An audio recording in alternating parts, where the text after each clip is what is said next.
টাকা খেয়ে আসামিদের জামিন দিয়ে দিচ্ছে সকল আসামি। আসিফ নজরুল এবং খোদাবক্স চৌধুরীর পদত্যাগ করতে হবে। কেন আজকে পুলিশরা আমাদের উপরে আক্রমণ করলো, আমার বোনের গায়ে হাত তুললো? আমরা আসিফ নজরুল ভূঁইয়ার কাছে আসছিলাম, আমাদের কিছু দাবি দেওয়া ছিল। এই হাসিনার পুলিশ, এই মাফিয়ার পুলিশ আমার মা বোনের গায়ে হাত উঠাইছে।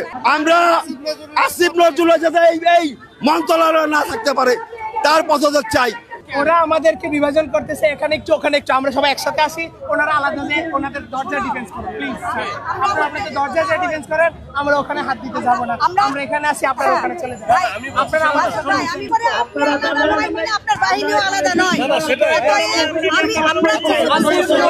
টাকা খেয়ে আসামিদের জামিন দিয়ে দিচ্ছে সকল আসামি। আসিফ নজরুল এবং খোদাবক্স চৌধুরীর পদত্যাগ করতে হবে। আসিফ নজরুল এখানে আসার পরে শহীদ পরিবারের উপরে পুলিশ হাত দিয়েছে। আমরা এখানে এসেছিলাম আসিফ নজরুল ভূঁইয়ার কাছে আমাদের কিছু কথা বলার জন্য। এই ফ্যাসিবাদী পুলিশ আমার বোনের গায়ে হাত উঠাইছে, লাঠি মারছে। এই ফ্যাসিবাদী হাসিনার পুলিশ এখনো মন্ত্রণালয়ের ভিতরে আছে। আপনারা দেখেছেন 19 বছর 16 বছর এইখানে, আপনারা জানেন এমন একটা ইম্পর্টেন্ট জায়গা, এই সচিবালয়ে আগুন ধরায় দিছে। এই 16 বছর আগুন ধরায় নাই। তাই আমরা বলতে চাই আমরা কি এখানে এসেছি জুলাই ঘোষণাপত্র নিয়ে। আমাদের জুলাই ঘোষণাপত্র হয় নাই। আমরা চেয়েছিলাম 1971 সাল 72 সাল এইটার ভিতরে যারা দুষ্কারিত ভুয়া মুক্তিযোদ্ধা আছে এটা সংস্কার করে 24কে মাঝখানে রাখার জন্য।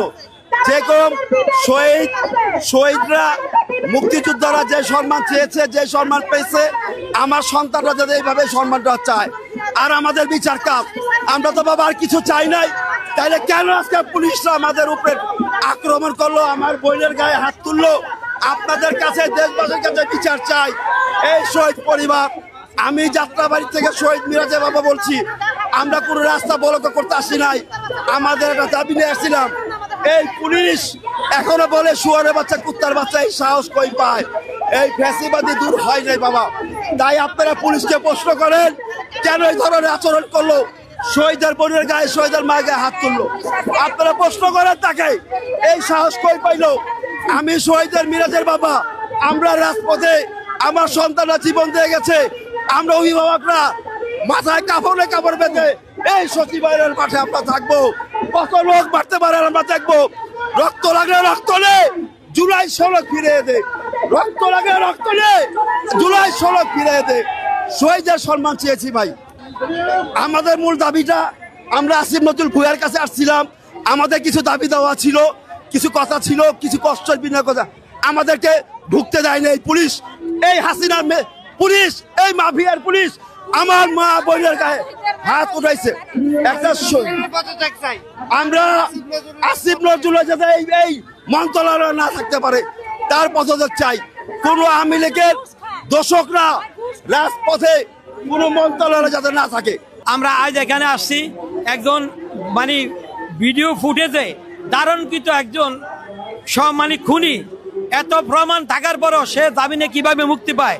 আমাদের প্রশ্ন হলো এটা যে বিগত 16 বছর দিয়ে তাদেরকে সন্দেহ করে নিয়ে বছরকে বছর জেলে রেখেছিল, কিন্তু এখানে সুনির্দিষ্ট একজন ভিডিও ফুটেজে হাজার হাজার লোকের সারা বিশ্ব যেখানে দেখছে এই আসামি কিভাবে জামিনে মুক্তি পায়। আমার প্রশ্ন হলো এটা, তাহলে আসিফ নজরুল এখানে আইনে হস্তক্ষেপ করছে, তার সকল অনুকূলে, তার আশ্রয়ে, তার অনুইয়েতে, তার সুপারিশ ছাড়া এই আসামি মুক্তি পেতে পারে না।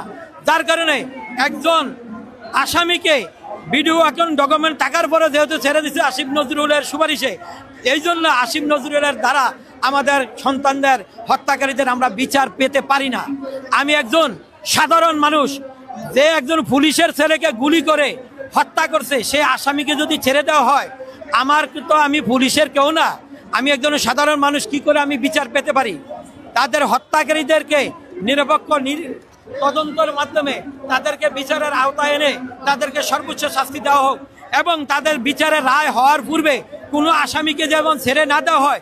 এই জন্য আমি সাংবাদিক ভাইদের কাছে, এই রাষ্ট্রের কাছে আমি বিনীত নিবেদন জানাচ্ছি, এই জন্য যে আসামিগুলিকে বিচারের পূর্বে যেন গ্রেপ্তার করার হলে আর বিচারের পূর্বে যেন ছেড়ে না দেওয়া হয়। এটা আপনাদের মাধ্যমে দেশ এবং জাতি এবং উপদেষ্টা মহোদয়ের কাছে আমি বিনীত নিবেদন জানাচ্ছি।